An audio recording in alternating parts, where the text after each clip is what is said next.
Hey everyone, welcome to the Worship Artistry podcast. My name is Jason Houtsma, and with me is Christina Kasanka. Hi, Christina. Hello, Jason. How are you doing? I am full steam ahead and prepping for Christian Musician Summit. Yes. In fact, by the time this comes out, we'll already have known if we were successful or completely failed. What Jason is referring to is that we are actually leading worship there, not just attending. Yes, we have George, friend of the podcast, George Ross from CCLI, to thank for that. He told them what a great worship leader I was, even though he's never actually seen me do it. Yep. And then we've never actually led worship together. Nope. So we're doing that.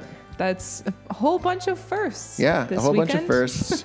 I find it's very helpful for me to pair myself with really good singers, and thank you. And then that kind of helps me. And I find survive. it really good to just pair myself with really good musicians. There you go. So it's a good pair. I think it's gonna be a good combo. Although I did find out. So I'm doing 2 workshops at this. Doing one on arranging for solo acoustic guitar, which if you were at Innovators, I kind of bombed that one a little bit. Like I was. You didn't tell me that. Well, I didn't bomb it, but like goes back to the whole doing this thing by myself, and I was like getting tech set up, and people were helping me. Like it just did not start the way it should have gone. It all came together. But like in terms of me sitting there, it was just like, I hate this. This is not going well. So that one's gonna kill this time because I learned what works. It doesn't work. That one's gonna kill. Learning from your mistakes. The problem is then the other one is my favorite one to do is I'm doing one on arranging songs for your band, and I love doing that workshop. I do it pretty differently than a lot of people do it. At the same time, they were like, I was like, can I do that one first? That one goes better. Can I do that on Friday instead of Saturday? And they said, well, Paul Balash is doing a thing on arranging stuff on Friday, so cool. I think we should do Saturday. I was like, cool. I get to follow Paul Balash on arranging songs. No big deal. So I think a legend. I think what I'm going to do is I'm going to sneak into his workshop and then just literally copy the exact same thing. Like almost like and then the whole next day I can talk about like, well, Paul already he already said a lot of the things I was going to say. Everything I was going to talk about. It's kind of like a cover band covering the headlining band song, It's just kind of like, what are you going to do? Let's go for it. You're going to try to do it better, but we'll see. It's going to be different. I'm pretty confident that nobody uses the songs I use to teach arranging, and I feel like that's pretty unique among other things. And so, yeah, it's going to be great. I'm really looking forward to it. Speaking of unique. Oh, yes. I'm so excited. I was so excited to talk to these guys. We actually got the email that was like, hey, here's this new album coming out. And I was like, please let me talk to them. I need to talk to them. Please. We have the Welcome Wagon, which is a great name for a band. And they're a husband and wife team. He's a Presbyterian minister. His name is Vito. So that's cool. And so get to sit down with them, and they're just, I love artists. I really do. There's something about, I think worship leaders, a lot of times, we're so focused on creating something that works and something that is very service oriented. And I think that's amazing. And that's what I do best, right? But I love people who have a kind of unique take, who approach things differently. And the Welcome Wagon actually, we talk about it in the interview, but they actually kind of grew up in songwriting with Sufjan Stevens. So if you're familiar with Sufjan Stevens, or whether you're not, I think we talk about him a little bit. Go listen to Sufjan Stevens. He's unbelievable. I didn't know who he was before Jason interviewed Welcome Wagon. Yes, and Welcome Wagon, you can tell, and they'll say this is very influenced, but they also have their own voice. They're doing really unique and creative things. Their new album is amazing. I got to listen to it in advance, and it has just come out on November 4th, which is when you're listening to this. You're listening to this on the 9th. Or later. So it's already out. So you should go check out the Welcome Wagon's new album. We're going to talk all about it in this interview, and I'm going to shut up now. So without further ado, the Welcome Wagon. Monique and Vito, welcome to the podcast. Thanks very much for having us. We're glad to be here. I'm very glad you are here as well. So for those who aren't familiar, let's jump back a little bit. The Welcome Wagon. I actually thought it'd be kind of fun to find out where you guys came up with that name as a band. The genesis story of the Welcome Wagon. Sure. Yeah. Sure. Well, so I moved to New York. I moved. Monique was already living in New York, and this was in the early 90s. And then when we got married, I moved here, and we were together. And the first couple of years that I was here, I was a campus minister at NYU, and I did that for 3 years. And then shortly after that, I also I planted a church. We planted a church together. And in all those years, we were always having people over to our house, like just constantly kind of potlucks and hosting Thanksgivings for people that, didn't go back home. And our house just ended up being sort of a just gathering place of lots and lots of people, both in the church and out, both. And at some point in time, it was Monique that came up with it. She says, it's like a welcome wagon. And that was right around the time also that I started to learn to play guitar. And it was the first time, this kind of the first moments, so to speak, where we started to write songs together and started to play them. And so we transferred that together, and the writing of the music and the playing of the music also kind of was combined with all those people being over to our house, and lots of people, occasionally it would be like a small group, like a Bible study or something, and we would play. And then other times it was just individuals or people came over to our house and we would play together. So that's how the name started. It sort of was, it was kind of what we were already doing. And then it also was a way to think about how what we hoped the band would aspire to be, that it would be a welcome wagon. That's awesome. So why music? Why, as part of your ministry, you're very hospitable, you're bringing people into your home. Why was music kind of the next step for that? What do you think? I think you should answer the Okay, question. I promise I'll like chime in. Yeah. Well, I love music, and I grew up loving music. I didn't grow up really playing any instruments or anything. And when we got married, I had this idea that I wanted to have music in our home, even beyond, just playing songs that we loved, or, playing albums and stuff. And so I bought a guitar, and I wanted to learn to I wanted to learn to play guitar. And right around that time as well, we just met a handful of people who were also musicians, and who, some of them were in the church. I didn't grow up in the church. And so not only did I not know a lot of the, typical songs that people would know, everything from hymns like Come Thou Fount of Every Blessing and Amazing Grace, or any modern music of, I remember I became a Christian in college. This was like 92 or 3. And somebody dubbed me a cassette of like all these Amy Grant and Michael W. Smith songs. And and you still decided you want to be a Christian. Awesome. I was like, well, I listened to it, and I was like, this is okay, but I'm still definitely going to listen to REM and the Smiths. I'm not going to give that up. Like, I can't go all the way.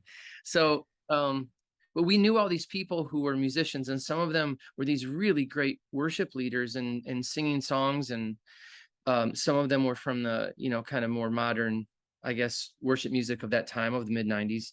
And I was also in a community of people who are writing new music for hymns. Like if you're familiar with the RUF movement and the retuned hymns movement, Sandra McCracken and people like that. So we knew a lot of people like that. And then that's where we met our friend Sufjan, and he was a musician and just beginning to make records. And so all of that was the stew that we were sort of simmering, and it made it exciting, where a number of people would just sort of say things like, well, have you written any songs? As if that was something that people did. And because they said that, it then made it so like, oh, you can write a song. And then you realize that writing a song is just making something up. Or it's, I would open up a songbook, and it would be, the first song I ever wrote was There's a Fountain Filled with Blood. It's this old chestnut of a Baptist song, but I didn't know the melody, and I don't really read music even now. And I didn't even know how to play all the chords that were in the song, even though it's just like F, G, C, A minor, maybe. And so I added a few chords of my own, and I got done, and someone's like, well, you wrote new music to that. Okay, that was your first song. My first song. You did it. I did it. And I grew up in a very musical home. My mom was a music teacher, choir teacher, and my grandmother was also a music teacher. So music seemed like a natural extension towards living life, as well. So we'd sing together as a family with my grandmother. And my father and his brothers, they would sometimes get together and sing like 4-part harmony songs occasionally. And there'd always be like songbooks like in everybody's home, Mhm. I mean, we weren't like total performers, but it was just always around. And yeah, and it just seemed like it happened to us. We had a friend who was going through a hard time, and we invited them over every Sunday, and we cooked them like London broil, which is like the cheapest steak Oh yeah. you can get. Yeah, But it's tough. nobody said, he didn't ever say anything bad, and we just chewed it and ate it. And and he would say, he would say, can you please play me that song? I really love that song. Will you please play it for me? It'll make me feel so good. So every Sunday we would eat together and we would play him the song, which he appreciated. So it kind of, every week we were kind of using music in a way to serve people, but we didn't really like plan it, Mhm. Well, it's so interesting because the music that you guys create, you don't need to know that story to kind of know that's the story. I don't know if that makes sense. Like it just fits in this unique place for me. Like when I listen to it and go, even just the way the lyrics go and the way it's all put together, it feels like it belongs in my, like I helped start a church about 15 years ago. We're still small. We meet in homes a lot, and it just feels like it fits there. You know what I mean? It's like, it just makes sense. And so, so it's not surprising to hear that that's the story. It really comes across, Yeah. which is cool. So what are some of your influences? Because like I said, it doesn't necessarily sound like a bunch of other things. It doesn't sound like you guys are trying to write hit songs necessarily. You're just writing beautiful songs that seem to serve the song. It just kind of fits in its own space. Yeah. What are some of your influences in creating? I mean, I think the number one influence would have to be Sufjan. When I started to learn to play guitar, I had only been playing guitar for like 6 months, and he asked me to go out on tour with him. And That's also not surprising. That's how we I don't started. know Sufjan, but I'm not surprised that would be. Yeah. Seems like something an I artist think like him would do. especially at that time, And it's still doing. I could get away, like I could take the time away for a 1-week tour or play dates here and there. And I think he also, and this is still true of him, he really put a premium on people that he loved and that he wanted to work with. And so I'm not the greatest guitar player by any stretch, but he wanted to do things with people that he knew, I think, and he was just getting started. And so I know that his music has had an outsized influence on me, because as I was learning to play the guitar at all, I was playing a whole set of his music every night. So I learned all the chords and I learned the little parts and stuff like that, and learned, and I would always sing harmony on these. So it's like you're almost, like that scene in Karate Kid where you do the same thing over and over, and then all of a sudden you do it yourself and you're like, oh, I blocked the punch, or whatever. I didn't know. I played the D minor.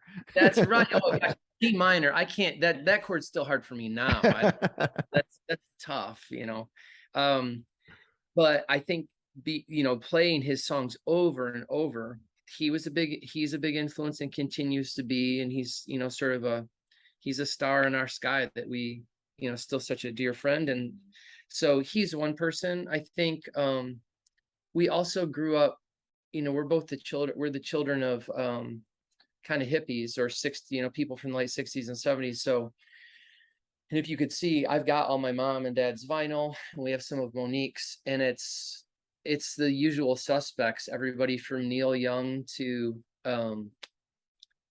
like these weird Christian quartet albums from Monique's collection. And so we listened to all of this. So kind of all of that mashed together. And when I think this is probably true of any musician, when you say influence, it's not like where I'd like to write a song that Right. sounds a lot like James Taylor, but man, his chord changes really just light me up, or Phoebe Snow. There's this woman named Phoebe Snow, her first record, I just can't listen to it enough. So, and it was your mom's favorite record, right? Yeah. So when it's kind of people that you love have these records. Also, the music that is on Spotify and is also, we are indebted to the influence of our friends, because when they play with us, depending on the season of life who we're with, they are bringing their own personhood into it. What's that have to do with So Spotify? It has to do with, like, let's say there's the creation of the song in our home, and then there's the song that everybody hears On Spotify? on Spotify. Yeah, Or gotcha. Apple Music. I don't know where. So check out Welcome Wagon on Spotify. Good night. Yeah, I didn't want it to sound Yeah. like a commercial. Play it on Spotify in your living room. Play it on Amazon Music in your bedroom, and then Apple Music Yeah. in your car. Yeah, and Just you have them all going. And if we get 10,000 streams, we'll get. I meant to say because, like, when we come up with the finished song, it is a contribution of our own influences personally, but also the musicians that we play with. Yeah. The things that are going on in their minds. But they contribute so much to so like, so I write all the songs, that's but what you're hearing. the arrangements and the production has so much to do with all the people that we make the music with. Yes. Yeah, I'd love to ask about that. So Talented people. in the way that you guys arrange music, I mean, there's a lot of layers, right? There's kind of like, it does feel like there's a lot coming into it. Like, it starts simply and kind of goes somewhere. So yeah, how does that process work for you? Are you just starting it on guitar and then going like, all right, guys, go for it? Or like, Yeah. how do these songs evolve? So I write all of them on guitar, on acoustic guitar, and so then the people we've collaborated, we have a dear friend named Jeremy McDonald, who's a really talented bass player, but also producer. And then our friend Dan Smith also played a huge role in this record. And both of them each did their own kind of production at different stages in the making of the album. But oftentimes we'll go in and just play a song over and over and over again, because we're not a band proper, like we're not on the road, like workshopping these songs night after night or anything like that. We sing them at home, and some of these songs Monique's been listening to me play in the living room for before they were on the record for 2 and 3 years at a clip. And so I'm working them out and even finding how different vocal things happen, and then I'll even record counter melodies, or I'll record little things that I want to bring. And so when it comes time to record, on the one hand, I've sometimes been frustrated because, we don't have a lot of money to record. So it'll be like, all right, we have 10 days in the studio and that's it. And a part of me wishes we could make, Wilco just came out with a 11 LP box set of the Yankee Hotel Foxtrot sessions. And they have like 11 versions of Camera. Like, that's a great song. And they have a super fuzzed out fast version. And then they have like the country rock version. And they have a whole bunch of versions. And so there's a part of me that wishes we could do that, like in terms of arrangements. But most of the time it's like, we'll talk with our producers, with Jeremy, with some of the other players in the room. We'll play it through a few times and say, okay, what do you hear? What do you want to do? And we do I really try to have people that I trust. And sometimes I'll hear like, this is the guitar part I hear. This is what I want you to play. But that's kind of rare. It's more often like, hey, what are you hearing? And we run through it like 6, 7, 8, 9 times, and then have a pretty good idea of what it is. And so then you talk about all the layers. We recorded this record with me playing acoustic and a guitar player and a bass player and a drummer. And all those were recorded fairly live. I don't want to lie and say it was always all of us in the room playing together, but it was sometimes. And then once that's laid down, then as a producer and then me as well, I'd like, man, I really would love to hear like a pump organ here. And then you just start you start playing, you get to play, Yeah. Over the years, we've made a lot of albums with the team that was the worship team at our church.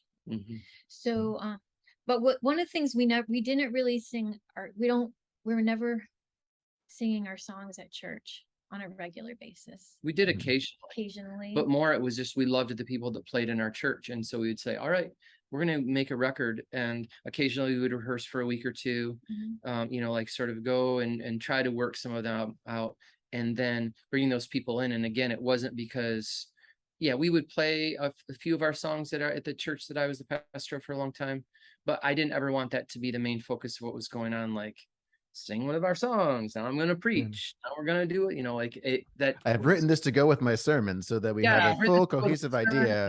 and, you know, don't forget to listen to us on Spotify. You know, like. And we had a musician, Evan Mizunik, who did sound paintings. He was very into jazz and improvisation. So and actually the other musicians that we did a lot of work with have a training in jazz. Many of the musicians we've worked with are sort of are traditional jazz players that you can't hear that directly in the music, but we always have recorded with an upright bass and some of the especially earlier stuff. But even now, I think you can sort of be like, hey, those are jazz players who are now playing pop and folk songs. Yeah. So there you have there you have more of it. And you got to know them personally as well. And you could, so we've all been very blessed being in New York. You know, the bands in churches in New York usually are pretty good because there's a lot of talented people here because there's just a lot of people. Right. So what is it like for you? What kind of drove you to take, your music elsewhere? I think, I know a lot of people who are worship pastors, songwriters, all the things, right? And they're very focused on their local church. That's what they're doing, right? And then there's also that sense of like, okay, I've been given these songs. I work on them. I try and build them into something that's beautiful, and then it's like, how did you know that like your songs are the one, like were for more than just the people that you were playing with in your house? How did you know that it was like, we need to do something. We need to do something more with this. Yeah, I think there's a couple answers to that question. One is, I was thinking about this before we got on, and I know that a lot of folks who listen to this are worship leaders and who are worship directors and that sort of thing. And I don't really write these songs as worship songs to be used in churches. And I don't think that makes them higher or lower or better or worse. I think writing worship music for congregational singing and for church singing is a high art, and it really takes a lot of skill. It takes a lot of skill to lead people in that way.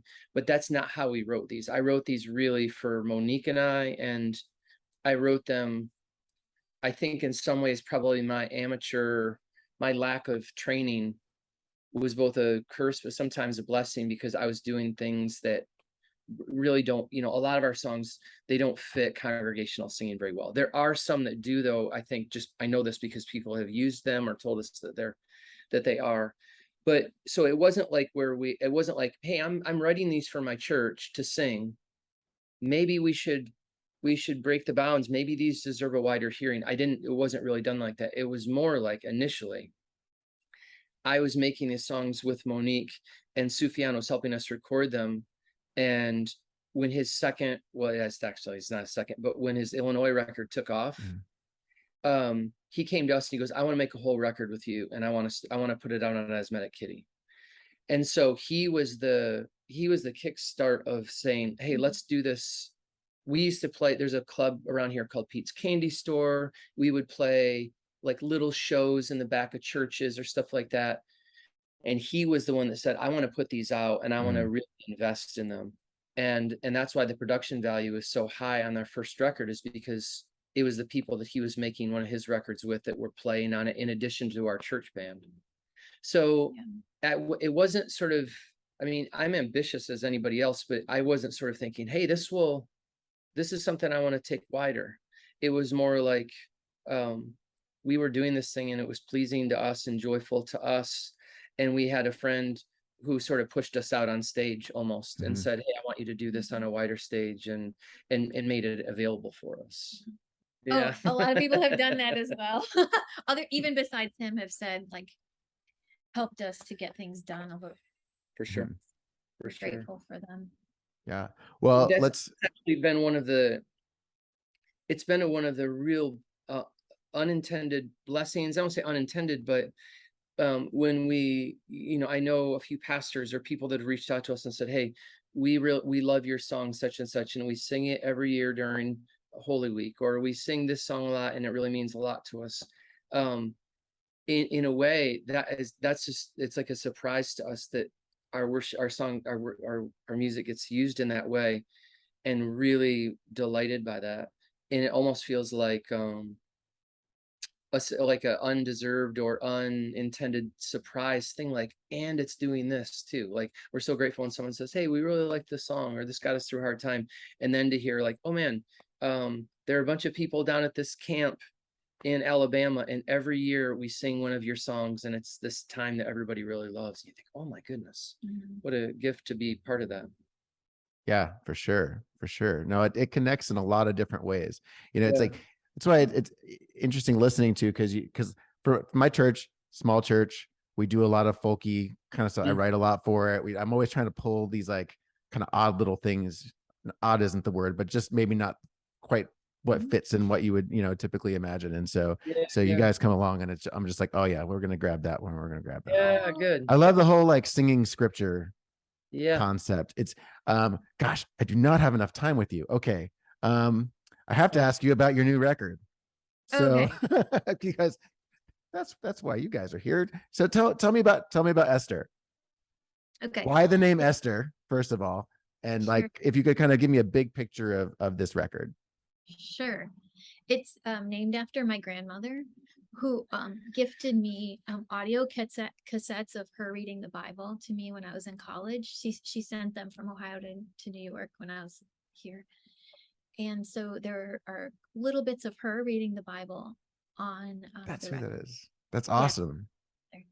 Yeah. And so it's kind of like it's a little bit about home, and like making your home where you're at. And I think in some ways it was we had all these, we started rehearsing for the record. We started rehearsing for recording the record the week that COVID happened. So we had like 80% of the songs done. Then I was like, okay, we're going to finish these up, and let's just start rehearsing. So we got one rehearsal in, and then everything happened.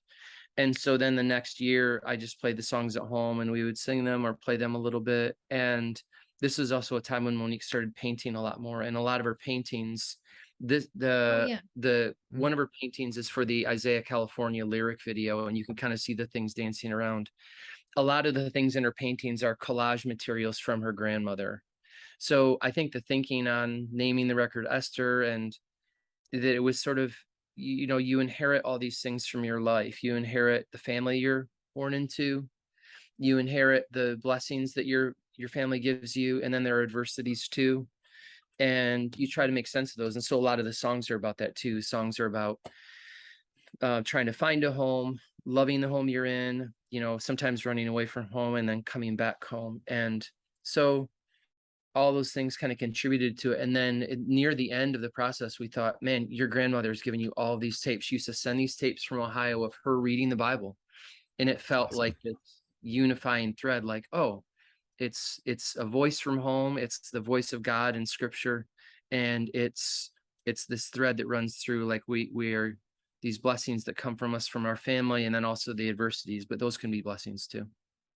Well, she has a very musical reading of those. It's really cool. I love how you guys fit those in with your music is very like lyrically, and I mean this in the best way. It feels very like plain spoken. It's like you're not trying to like couch things in metaphor a lot. And there's kind of very like, I mean, sometimes there are some very, some really beautiful pictures that you guys paint, but there's a lot of like, I'm singing this Bible verse, or I'm going to, it almost seems like you decide what you want to say, and then you write a song about it. Is that kind of the, it's also by the simplicity is by design for sure. And we have a song on the last record that's just the first question and answer of the Heidelberg Catechism. I wanted to learn I wanted to memorize that, and so I almost did it for myself and for people in our church. The same with Matthew 7:7. It's not a literal. It's a little bit of a extrapolation of that, but it is a little bit plain spoken, and it's sort of in the in the line of that kind of scripture song sort of tradition, which I really love. Well, I think like, I mean, just culturally where we're at with all the different voices that are coming in, it's really powerful to have something just be said, and I love how you kind of like couch it in Scripture, and you have the readings in there and everything. It's a really beautiful record. It's just, really well done. I thank you guys for doing it. It's For sure. I think, we talk a lot on worship artistry about how we have congregational songs, but like worship leaders need to worship, like what we do at churches should be an outflowing of everything else we do. And so we always try and point people towards artists who are, at least for me, like are inspiring me. And I'm just like, oh my gosh, this feels like home. This is something I just want to sit in, and then maybe I can bring something to my community with it. And so, just really excited about what you guys have done, what you guys are doing. The whole record comes out, is it November 4th? Yeah, it'll be November 4th. So a new single will come out in October, and then a video will come out, and that's for Matthew 7:7. And then we have a Christmas song that'll come out in November, and then the whole record comes out November 4th. Awesome. Yeah. Well, very much Thank looking forward to taking it. Thanks for taking an you. interest. This as a songwriter and as a musician, you kind of make something and you push it out into the world, and you sort of hear like, you hear the crickets, you think, oh, is anybody listening to this? Is anybody? And so thanks for being a listener, and thanks for taking an interest in it. Oh, absolutely. It's a gift. I love finding good stuff. One final question. I always like to ask this whenever somebody's got a new record coming out. As musicians, we all have yes, all the songs are our babies. We love them all. But there's always kind of some musical moments that kind of poke themselves through, like, oh, I love it in the song when it does this, or I love the way the guitar comes in here. Like, what are just maybe one or two of your highlights? What's yours? I like the intro of Constellation Blues, and I like Lebanon at the end. I like how it gets a little bit like I like to imagine Rocky Horror Picture Show when I hear that song. Kind of like I just want to like do some like strange motions like back and forth with my arms, and then hide and do it again or something. Awesome. Yeah, Lebanon's the one song that kind of rocks out a little bit and feels a little chaotic, and that's the one song that's sort of like that, I suppose. I like Monique singing on this whole record. She sings so well in the harmonies. In Constellation Blues, I think she does a great job where it's fun to sing harmony, like it's fitting these two voices together, sort of like a Lego pieces. And so I like those moments in Constellation Blues. Awesome. Well, the album comes out November 4th. Esther, we've got the Welcome Wagon. Guys, thank you so much for taking the time to come and share with us and share your heart and just explain your creative process. I think as musicians and artists, we all love to be inspired by what other people are doing, and you guys are doing some really great stuff. So thanks for taking the time. Yeah, and we just hope the best for all of your listeners too, especially your worship leaders, that they would be blessed and that they would help, and there'd be a lot of joy in all of your worship. Being a worship leader is not an easy thing to do. It really isn't. And so, God bless them all. Yeah. Awesome. Thanks, guys. Something that I love about this album is how they have scripture reading all over. Right. It is the coolest story. It's funny to me because, they talk about how like, we're not like a worship band. They're worship leaders. Like that's what they do. Yeah. It's just not in the way that I think we a lot of times picture, worship being. Like contemporary, maybe. Right. There's kind of this idea. Like one of the things I run into doing workshops about arranging for your band is we all see the stuff that we're learning on, you're learning on worship artistry, right? We try and simplify that and break it down so that it's like, here's your small band that can do it. And a lot of people don't even have that small band, and that's me. That's the situation that I'm in. And I think sometimes we get in this idea that like worship is a genre and it's not just an act, right? Right. And so I think some of their lyrics are just so worshipful. And so, they'll just like sing scripture or like, her grandmother reading scripture, like cassette tapes of scripture. Like so cool. When you take scripture and you read it just dry, it's so powerful. I usually find I like to read it something through 3 times. Usually the first time is like, okay, I'm just taking it in. And then the second time is like, okay, I'm starting to see what this is saying. And then finally, like the third time, it's when it starts becoming expressive in my mind. And I think music helps to do that and helps give a space for scripture. So when we hear scripture in kind of outside the context we're normally hearing it in, a lot of times just in our own heads as we're sitting there reading it, right? It just gives it this different gravity and this different beauty. And I think that their music surrounds it so well. And it's just for me, listening to this record is just so devotional. Like I just have moments where I'm listening. Like it's hard for me to listen to it in the background because I just want to listen to it. Yeah. And I think we as worship musicians musicians in general can all be inspired with what we can take away from this kind of stuff. So check out the Welcome Wagon. Yeah, it'll be in the link there will be a link in the description. Yes, there will. And you know what? Christina's here, so that actually happens. It's not just me saying it in the podcast and then forgetting to add it. I actually make it happen. You're welcome. You're welcome. It's my gift to you. Yeah, but it is a great album. Go listen. It'll be great. You know what else is great, Christina? What is great, Jason? Worship Artistry. Yes. Why don't you tell us about it? Well, Worship Artistry is who we are. What makes Worship Artistry awesome is that if you are a person with, a small team, or if you have a huge team, whatever your context, we have arrangements for you. Like Right. we have the solo arrangements, we have full band arrangements, and different songs too. That maybe you do all of them, maybe you do only some of them, but be sure to check it out. Go to worshipartistry.com, start a free trial. You have 21 days free, explore it, have your team join it, especially with Christmas coming up. Oh my gosh, yes. We have so many great Christmas arrangements and simplified Christmas carols too. So if you just do the classics, go there and get just a fresh arrangement for yourself and learn that. So go check those out at worshipartistry.com/Christmas and get your whole team hooked up. Have a stress-free Christmas. I'm going to have a stress-free week here at CMS. Christina, I'll see you next time. See you next time.